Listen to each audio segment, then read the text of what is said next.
Howdy guys, this is Ian, and for tonight's video I wanted to talk about using FD to change the trajectory of our instant air dash so that we can get more plus frames after a jump in normal.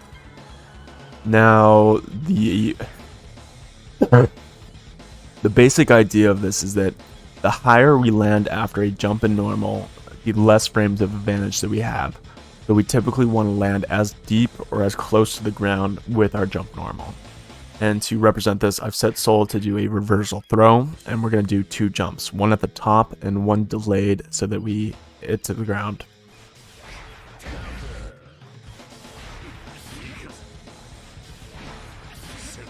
As you can see, if we're doing JS into close slash with about 8 frames, Soul actually gets a punish reversal throw.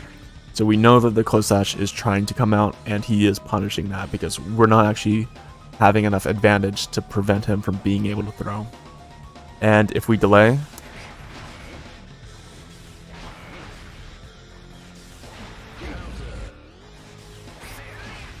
a few attempts, but you get the gist. Anytime that he doesn't get the throw after the close slash, or until after the close slash, we're hitting so meaty that we can get that +8 to do their close slash, and he's still, there's no gap in between. And ideally, we want to be tight, and we want to get that that as plus as possible. Now, the important difference to make about this is that we don't always want to be delaying our instant air dash button, because Soul or P2 will have more time to anti-air the longer we delay that button. Though I do think there is, there are concepts that work if you do delay jumping buttons, but that's a discussion for another day, and it's definitely something I will talk about. But anyways, so the way that we mitigate this is that we use faultless defense, which will let us come down quicker, and it will allow us to do our jump normal closer to the ground. So we get the speed and we get the plus frames that we're looking for. So to do this, we're basically going to start off, we're just going to go into a range where we know we're going to hit our jump in. Chips is got a really useful property of being a great cross up, so I'm going to make sure we step back just so we can just stay on one side, make it a little more clear. The general idea, we're going to jump, we're going to go into our dash macro.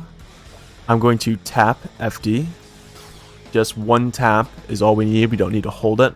And then we're going to go into our jump normal. My main advice for this is that you can jump higher than you expect, and you probably need to jump higher than you expect. I find if you can't get this down, it's because you're not letting yourself jump as high as you need. And if you want, I would recommend practicing basically just jumping here, doing your instant air dash, and then pressing FD jump button. And then as you get more comfortable with that, those steps, then you can start to lower the jump height. And I really would do it in that order of operations because it really can be tricky. But anyways, this will look like this. Look at that. Beautiful. And as you see, we're getting that hit a little bit closer down. And we're able to get that meaty on Soul.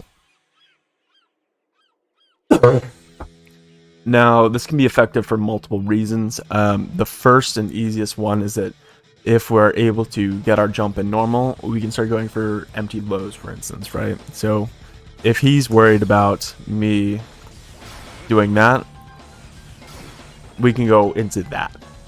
And it becomes pretty ambiguous. Another important distinction is that, say I'm doing a jump normal, and we see that Chip is doing JK and it keeps going on to the other side. If we do FD, the faultless defense will actually make our character swap sides. Which obviously has implications for a lot of characters.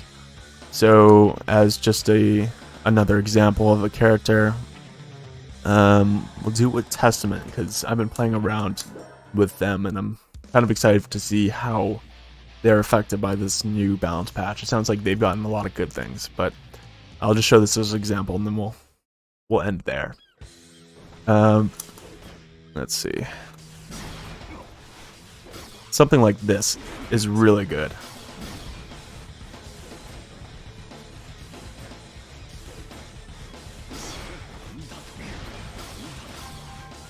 Yeah.